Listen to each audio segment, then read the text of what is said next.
Une fine bruine de novembre enveloppait le cimetière, plongeant tout dans une atmosphère sombre. Alors qu'Elena Rivas s'approchait de la tombe en marbre de son fils Daniel, elle assista à une scène qui allait bouleverser sa vie à jamais. Agenouillée devant la pierre tombale, se trouvait une jeune femme en uniforme de serveuse, serrant un petit garçon contre elle. Tous deux pleuraient, des sanglots profonds, déchirants, porteurs d'un chagrin insupportable. Elena s'arrêta net, ses mains gantées se crispant autour du bouquet de lys blanc. À 55 ans, l'héritière puissante de l'empire Rivas Industries n'avait jamais vu ces deux personnes auparavant. Et pourtant, quelque chose dans la posture de la femme et dans les traits délicats du garçon fit naître un frisson inattendu dans sa poitrine. « Excusez-moi », dit-elle sèchement, sa voix brisant le silence du cimetière. « C'est un moment privé. Vous ne devriez pas être ici. » La jeune femme leva lentement le visage. Ses yeux étaient gonflés et rouges d'avoir pleuré. « Je ne savais pas que quelqu'un d'autre viendrait aujourd'hui, » répondit-elle d'une voix tremblante, mais étonnamment ferme malgré le chagrin. « Qui êtes-vous » demanda Elena, ses instincts aiguisés par des décennies de bataille dans les conseils d'administration. « Et pourquoi vous tenez-vous devant la tombe de mon fils ?» Le petit garçon, pas plus âgé que 4 ans, leva les yeux vers Elena. Son regard vert la coupa dans son souffle, des yeux qu'elle reconnut aussitôt. C'étaient les siens. C'étaient ceux de Daniel. « Je m'appelle Julia Herrera », répondit doucement la jeune femme, essuyant ses larmes. « Et voici Luca. Je travaille au Bell's Diner, en ville. Je viens ici chaque mois parce que... » Elle baissa les yeux vers l'enfant. « Parce que Daniel comptait beaucoup pour nous. » Elena sentit le sol vaciller sous ses pieds. Daniel était mort dans un accident de voiture 3 ans plus tôt, à seulement 28 ans, emportant avec lui tous les espoirs qu'elle avait nourris pour l'avenir de sa famille. Dans son deuil, elle avait examiné chaque aspect de sa vie à la recherche d'un sens et n'avait rien trouvé. Aucun partenaire stable, aucun indice d'un enfant. « En quoi était-il important ?» demanda Elena d'un ton lourd de soupçons. La pluie se mit à tomber plus fort, mais personne ne bougea. Julia soutint le regard glacial d'Elena avec calme. « Parce que Luca est son fils, et j'ai fait une promesse à sa mère, que quoi qu'il arrive, je prendrai soin de lui. » Les doigts d'Elena s'engourdirent. Les lys tombèrent de ses mains, se dispersant sur la tombe froide. Pendant 3 ans, elle avait pleuré la fin de la lignée Rivas, certaine que la mort de Daniel en avait été le point final. Et voilà qu'un petit-fils se tenait là. Un enfant avec les yeux de sa famille, élevé par une simple serveuse, loin de la richesse qu'elle avait imaginée pour ses héritiers. Mais quelque chose dans l'expression de Julia la dérangeait. Un regard caché derrière la tristesse, un éclat silencieux. Comme si elle gardait pour elle des secrets bien plus profonds que ce qu'elle avait révélé. Ce qu'Elena ne savait pas, c'est que cette rencontre au cimetière n'était que le début. Un fil venait d'être tiré, libérant une toile complexe de mensonges et de trahisons, impliquant même ceux en qui elle avait le plus confiance. Et Julia, derrière ses paroles douces et ses yeux fatigués, se cachait une force tranquille, assez puissante pour ébranler les fondations mêmes sur lesquelles Elena s'était construite. Si cette histoire de vérité cachée et de liens familiaux inattendus vous a touché, abonnez-vous à la chaîne, car cette rencontre fortuite au cimetière ne sera que le début du chapitre le plus bouleversant dans la vie de l'une des femmes les plus influentes du pays. 2 semaines plus tard, Elena avait transformé sa bibliothèque privée en salle de guerre. Des piles de rapports d'enquête couvraient la longue table en acajou, les pages remplies de détails de plus en plus troublants. Célibataire, aucun parent connu, travaille près de 60 heures par semaine avec 2 emplois pour subvenir aux besoins de son fils, murmura Elena en feuilletant les dossiers. Vit dans un petit appartement à la périphérie de la ville, a seulement un diplôme de lycée. Son assistant, Christian Lin, se tenait silencieusement à proximité. Il avait vu Elena démolir des empires commerciaux avec moins d'intensité que celle qu'elle déployait maintenant. « Qu'est-ce qu'on sait de la mère du garçon ?» demanda-t-elle froidement, les yeux fixés sur une photo floue de Lucas jouant dans un parc délabré. C'est là que ça devient étrange, répondit Christian en ouvrant un autre dossier. Il n'y a pas d'acte de naissance, aucun dossier hospitalier, rien d'officiel sur la naissance de Lucas. C'est comme si cette femme n'avait jamais existé. Elena tapa doucement du doigt sur la table vernie, un geste que ses plus hauts dirigeants redoutaient depuis longtemps. Elle avait déjà fouillé chaque aspect de la vie de Daniel après sa mort, cherchant désespérément une explication. Elle n'avait rien trouvé, aucun partenaire, aucun enfant caché.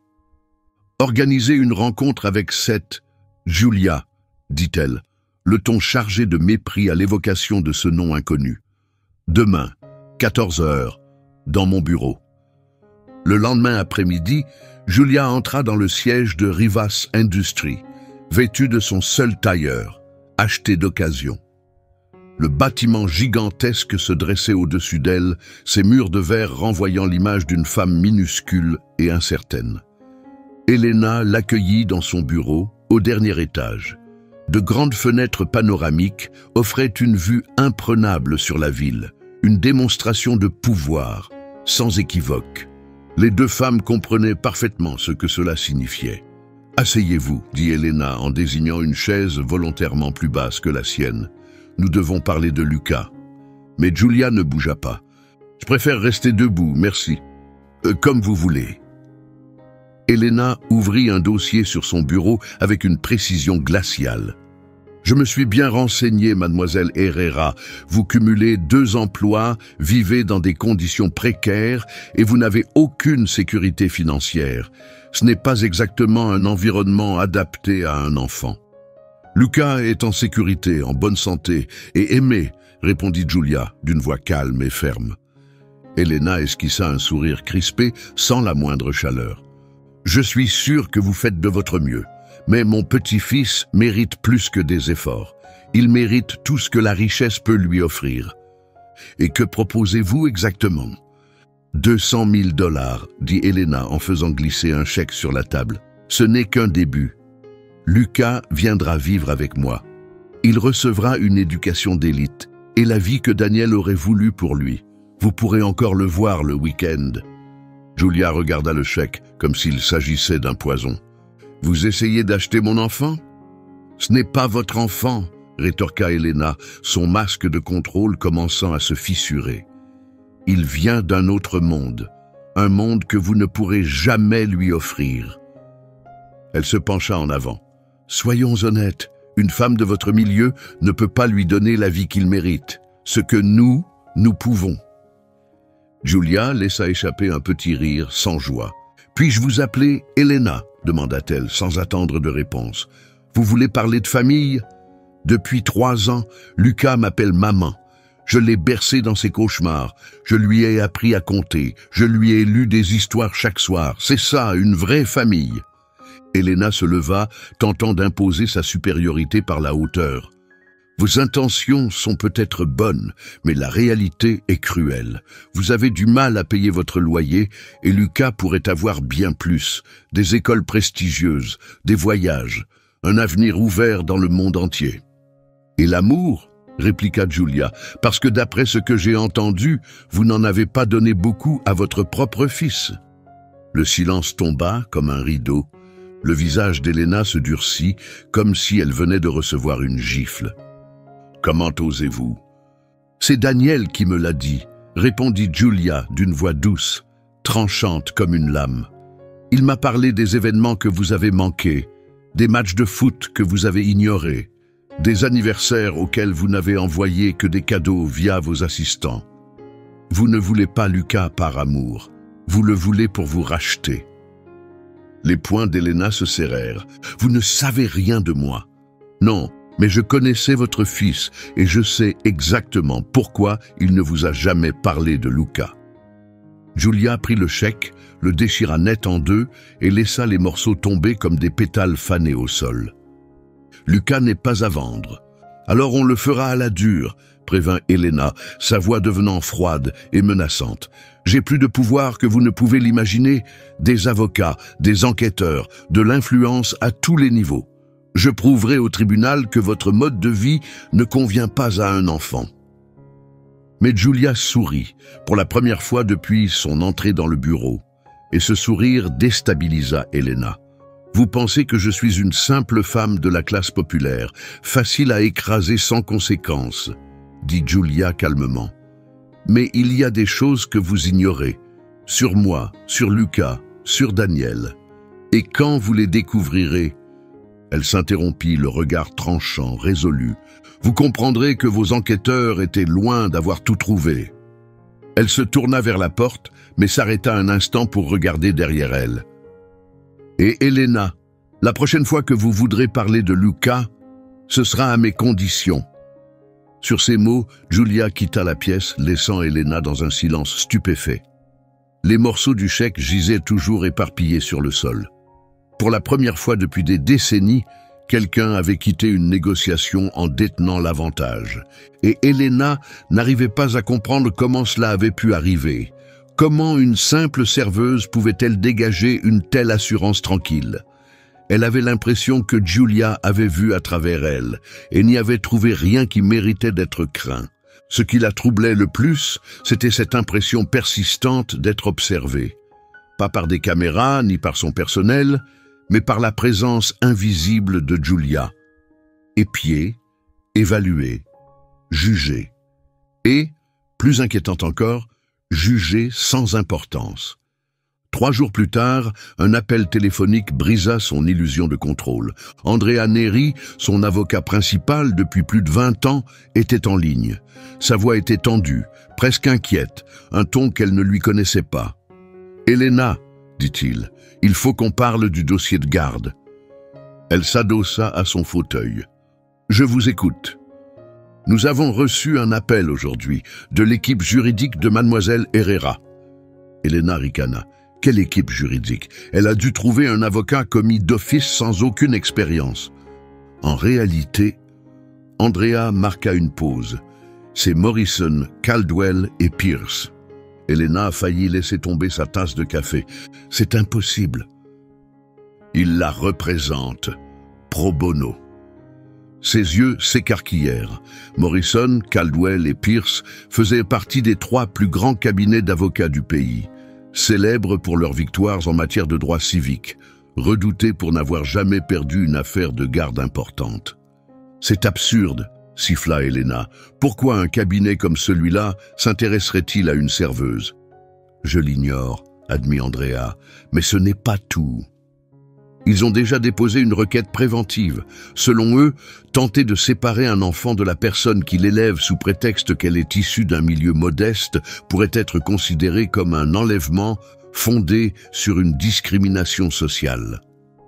Helena abattit le combiné avec une telle violence que le plastique se fissura. Julia avait joué sa carte et elle était bien plus puissante qu'Helena ne l'avait anticipé. Pendant ce temps, dans un petit appartement à l'autre bout de la ville, une toute autre réunion était en cours. La pièce était remplie de personnes qu'Helena n'aurait jamais imaginé trouver dans un tel endroit. Parmi elles, le docteur Esteban Lin, professeur de droit respecté à l'Université Columbia, Sandra Moreno, journaliste d'investigation reconnue pour avoir exposé des scandales de corruption dans de grandes entreprises. Et, au centre de tout cela, une femme élégante d'une 50aine d'années que Julia accueillit avec une profonde affection et un respect sincère. « Tante Teresa, » dit Julia en la serrant dans ses bras, « merci d'être venue.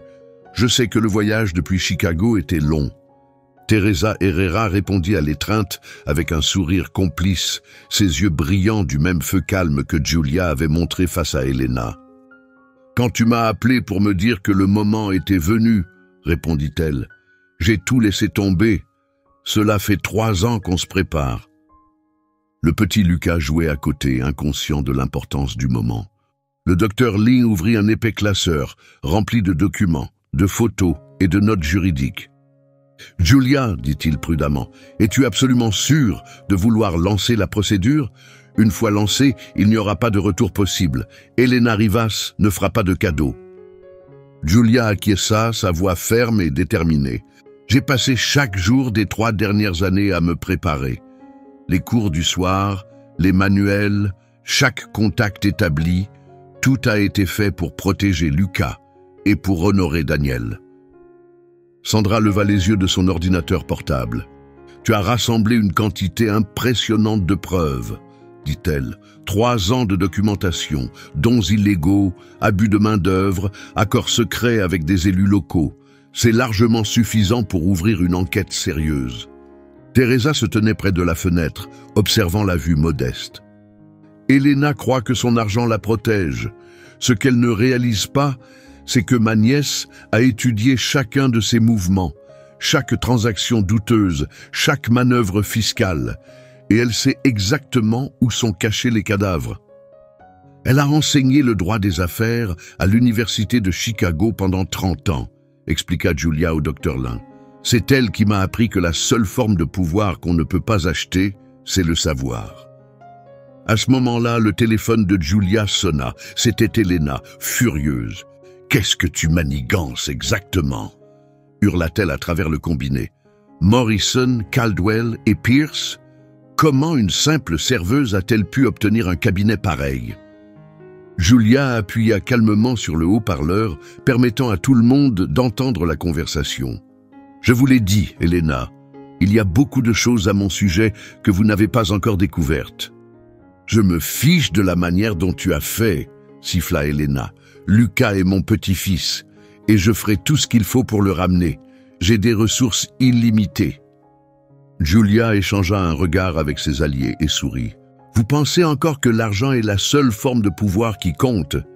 dit-elle. « Mais si je vous disais qu'il existe quelque chose de plus fort ?»« Ah oui, » ricana Elena. « Et ce serait quoi ?»« La vérité ?» Elena lâcha un rire glacial. « La vérité ne paie pas des avocats à 6 chiffres. » « Vous avez raison, » admit Julia. « Mais la vérité, celle qui expose la corruption, les pots de vin et les crimes environnementaux, vaut bien plus que l'argent pour ceux qui savent quoi en faire. » Elena ne répondit pas tout de suite. Lorsqu'elle reprit la parole, sa voix avait perdu de son mordant. « Tu bluffes !»« Pas du tout, » répondit Julia. « Sandra Moreno du Metropolitan Times aimerait vous dire un mot. » Julia tendit le téléphone à Sandra. « Bonjour, Madame Rivas, » dit-elle d'un ton professionnel. « Je finalise une série d'articles sur l'éthique des entreprises et les violations légales. J'aimerais avoir votre commentaire sur certaines informations concernant Rivas Industries. » Elena raccrocha sans dire un mot. Teresa sourit, les yeux brillants de fierté. « Tu as bien appris, Julia. Ne va jamais frontalement contre l'ennemi quand tu peux le contourner. » Le docteur Lin referma son dossier avec assurance. « Notre argument juridique est solide. Il existe une jurisprudence claire. Retirer un enfant à son foyer uniquement à cause de la situation économique ou sociale, c'est discriminatoire. » « Et j'ai 3 ans de preuves contre Elena, » ajouta Sandra. « Faux contrats, société écran, paiement dissimulé à des élus, infractions environnementales étouffées, tout est documenté. » Julia prit Lucas dans ses bras et le serra contre elle tandis qu'il riait doucement. « Elena ne comprend pas que je ne me bats pas seulement pour mon fils. Je me dresse contre un système qui pense que la richesse justifie de briser des familles. » Teresa s'approcha et posa une main sur son épaule. « Ta mère serait fière de toi, » dit-elle doucement. « Elle a toujours cru que l'éducation était la seule chose que personne ne peut enlever. » Julia se tourna vers les autres. « Tante Teresa m'a élevé après la mort de mes parents. Elle m'a appris que l'origine compte bien moins que le chemin qu'on choisit. » Elle ajouta d'une voix calme, « Elle m'a aussi appris qu'il faut parfois être prête à se battre pour protéger ce qu'on aime. » Le téléphone sonna à nouveau. Cette fois, c'était l'avocat d'Elena. « Mademoiselle Herrera, » commença Andrea Neri d'un ton prudent. « Ma cliente souhaiterait proposer un arrangement. 500 000 $ et des droits de visite supervisés. » Julia regarda ses alliés. Tous secouèrent la tête. « Maître Neri, » dit-elle posément. « Veuillez dire à votre cliente que Lucas n'est pas à vendre, à aucun prix, et informez-la qu'elle a 48 heures pour retirer toutes les menaces juridiques qu'elle a lancées contre nous. » Elle marqua une pause, puis ajouta « Sinon, le Metropolitan Journal publiera l'intégralité de son enquête lundi matin, révélant chaque transaction illégale liée à Rivas Industries. Je doute que le fisc apprécie ce que nous avons découvert. » Sandra mit fin à l'appel d'un simple clic, puis se tourna vers Julia avec un regard grave. « Es-tu vraiment prête pour ça? Une fois que nous irons au grand jour, Elena utilisera tout ce qu'elle a contre toi. » Julia baissa les yeux vers Lucas, profondément endormi dans ses bras, son petit torse montant et descendant paisiblement. « Je me prépare à ce moment depuis 3 ans, dit-elle. Elena pense que sa richesse la rend intouchable, mais elle n'a jamais affronté quelqu'un qui a eu autant de temps pour se préparer. » Le docteur Lin se leva et commença à rassembler ses dossiers. « La requête sera déposée dès demain matin, annonça-t-il. D'un point de vue légal, nous sommes sur un terrain solide. » Teresa embrasse le front de Julia et lui sourit. « N'oublie jamais, ma fille, ils ont l'argent, mais nous avons la vérité. » Plus tard dans la nuit, alors que Lucas dormait à ses côtés, Julia ouvrit silencieusement un coffre qu'elle gardait dans un coin de sa chambre. À l'intérieur, ses diplômes de la Knight Law School, ses certifications de programmes de gestion avancés, des lettres de professeurs respectés et, tout au fond, une photo. On y voyait Julia avec Daniel et une jeune femme à la peau claire, une photo qu'Elena n'avait jamais vue, une photo qui révélait l'identité réelle de la mère de Lucas et expliquait pourquoi Julia s'était préparée pendant des années à cette bataille. Elena Rivas allait apprendre à la dure que la plus grande erreur des puissants est de sous-estimer ceux qu'ils méprisent, et que parfois la vengeance la plus redoutable n'est ni bruyante ni cruelle, elle est lente, réfléchie et parfaitement orchestrée. Ce qu'Elena ne savait pas encore, c'est que la bataille pour la garde de Lucas n'était que le premier domino d'un plan bien plus vaste. Un plan que Julia avait enclenché le jour où Daniel était mort. Un plan qui allait bientôt révéler des secrets capables non seulement de détruire des réputations, mais des empires entiers. Lundi matin, Elena se réveilla en sursaut, le téléphone vibrant sans arrêt. 37 appels manqués. Son assistant, Christian, se tenait à la porte de sa chambre, livide et visiblement bouleversé. Il lui tendit une tablette d'une main tremblante. « Vous devez voir ça !» dit-il. Elena fixa l'écran. Un empire bâti sur la corruption, fuite de documents révélant des décennies de fraude chez Rivas Industries. Ses jambes se dérobèrent. Sous le titre s'étalaient des pages et des pages de preuves accablantes. Faux contrats, virements illégaux, paiements occultes à des responsables, schémas détaillés de blanchiment. Chaque document un clou de plus dans le cercueil de son image publique. Elle murmura défilement après défilement, incapable d'y croire. Comment ont-ils pu obtenir tout ça? Photos de réunions confidentielles, extraits audio de conversations qu'elle croyait privées. Tout y était. Son téléphone sonna à nouveau. C'était son avocat. « Elena », dit Andrea sans même la saluer. « C'est catastrophique. L'IRS a déjà émis des mandats et le FBI est en route vers votre domicile. » Il marqua une pause. Et ce n'est pas tout. La SEC a gelé toutes les actions de Rivas Industries.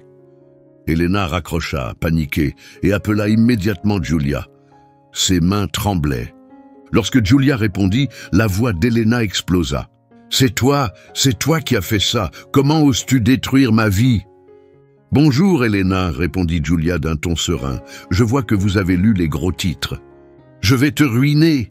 hurla Elena. « Je vais utiliser chaque parcelle de pouvoir qu'il me reste. » La voix de Julia baissa d'un ton calme mais tranchante. « Quel pouvoir exactement ?» demanda-t-elle. « Parce qu'à en croire les derniers rapports, vos comptes bancaires ont été gelés il y a 15 minutes. » Elena se rua vers son ordinateur, tapant frénétiquement ses identifiants. « Accès refusé.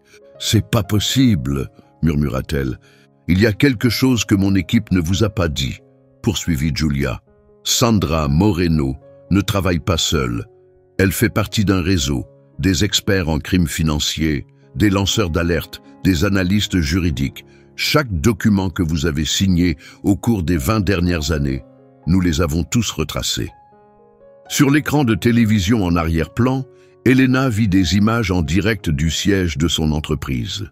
Des employés portant des cartons, des journalistes criant des questions, son héritage s'effondrant sous les yeux du monde entier. Le nom qu'elle avait mis toute sa vie à construire était en train d'être démoli sous ses yeux.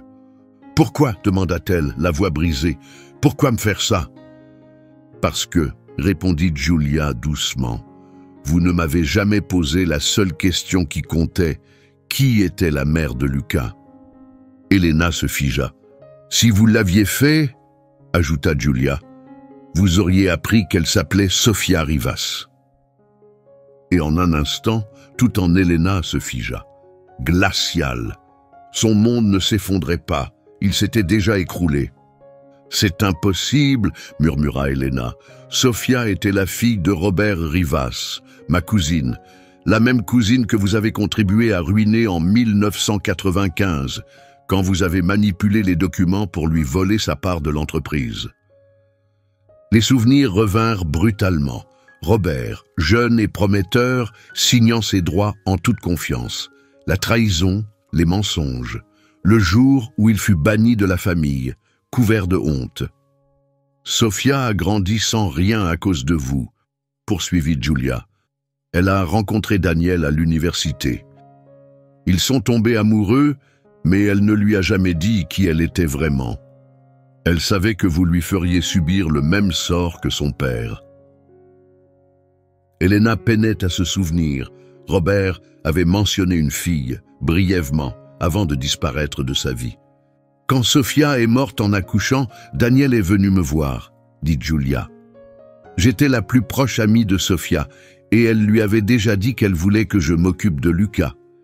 Mais Daniel a aussi découvert la vérité, tout ce que vous aviez fait à la famille de Sofia. »« Il savait ?»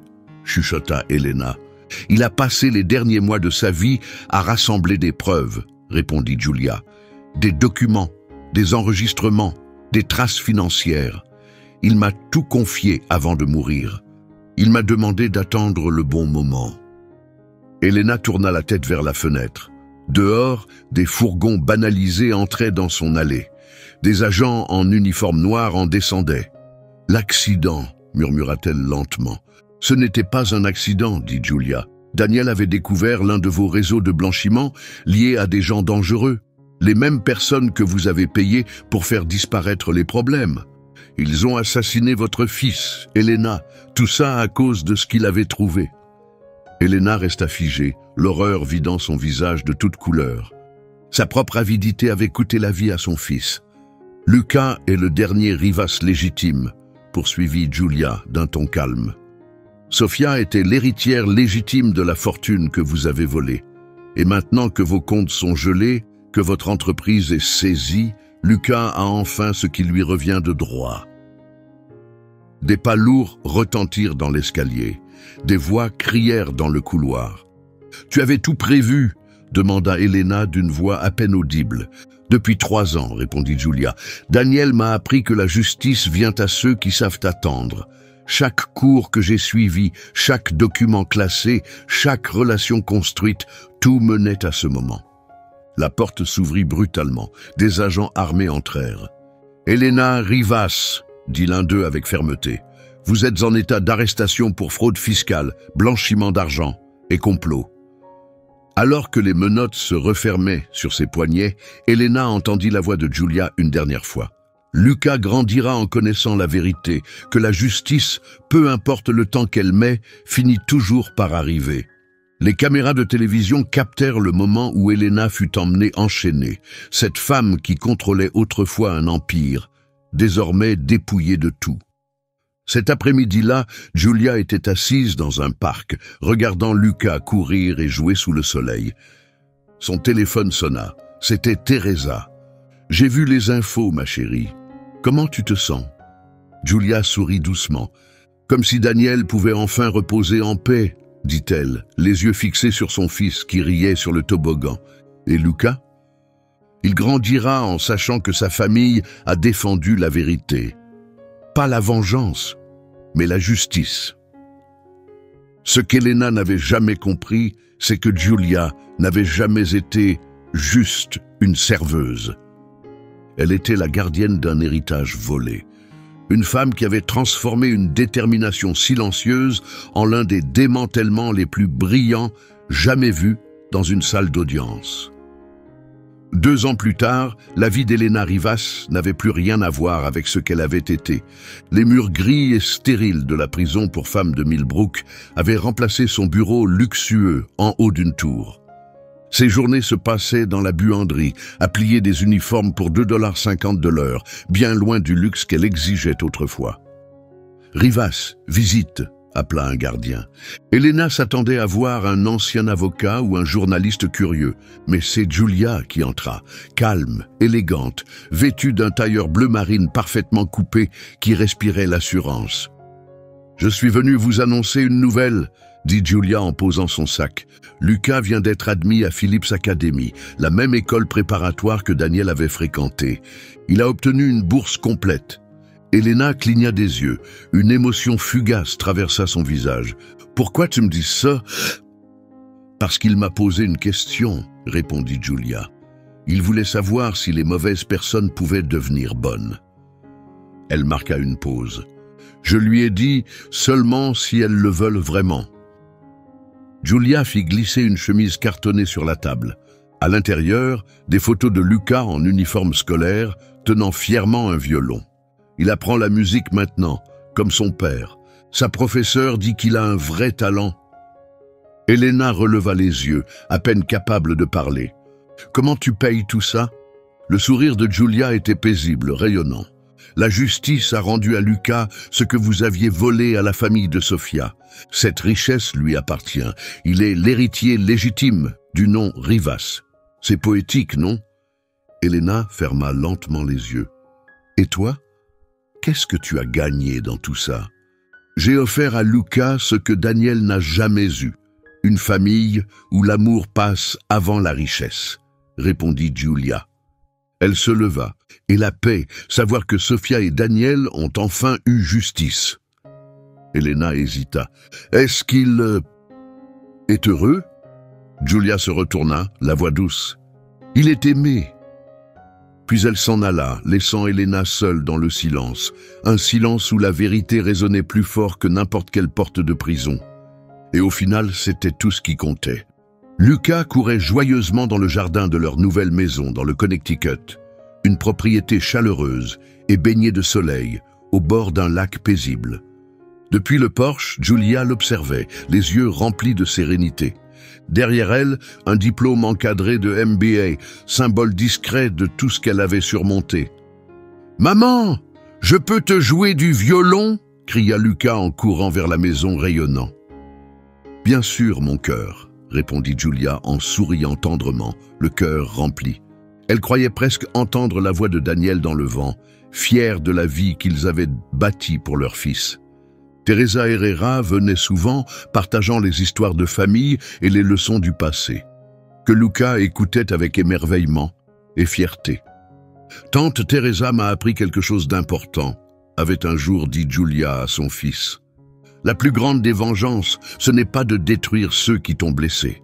C'est de construire quelque chose de si beau, de si fort, qu'ils regrettent de ne jamais en avoir fait partie. » Lucas grandissait avec un autre genre d'héritage, non forgé dans l'argent ou l'influence, mais dans l'intégrité, la sagesse et l'amour. Il apprendrait que sa famille s'était battue pour la justice, non pour la revanche, et que même dans un monde injuste, on peut toujours choisir une manière plus intelligente de raconter son histoire. Elena avait essayé d'acheter un enfant qu'elle n'avait jamais élevé, pensant que l'argent pouvait remplacer la présence, que le sang suffisait à faire une famille. Mais elle avait appris, trop tard, que la famille ne s'achète pas. Elle se construit avec du temps, des sacrifices et beaucoup de cœur. Au final, Elena avait tout perdu parce qu'elle avait confondu richesse et valeur, pouvoir et principe. Mais le vrai triomphe de Giulia ne résidait pas dans la chute d'Elena. Il se trouvait dans le monde qu'elle avait construit, un monde où Lucas ne serait jamais forcé de répéter les mêmes erreurs. Un monde où l'identité d'un enfant ne serait pas définie par son origine sociale ou la taille de son héritage, mais par sa gentillesse, son courage et les valeurs qu'il porte en lui. Elena avait tenté d'utiliser sa fortune pour arracher Lucas, mais ce qu'elle a découvert, c'est que l'amour ne s'achète pas, et qu'une fois perdu, il ne se remplace jamais. Giulia avait prouvé que la patience, la stratégie et la dignité l'emportent toujours sur l'orgueil et les préjugés. Vous est-il déjà arrivé que quelqu'un tente de vous rabaisser à cause de vos origines? Racontez-nous votre histoire dans les commentaires. Et n'oubliez pas de vous abonner pour découvrir d'autres récits puissants qui prouvent qu'une vraie famille se construit avec de l'amour, pas avec de l'argent.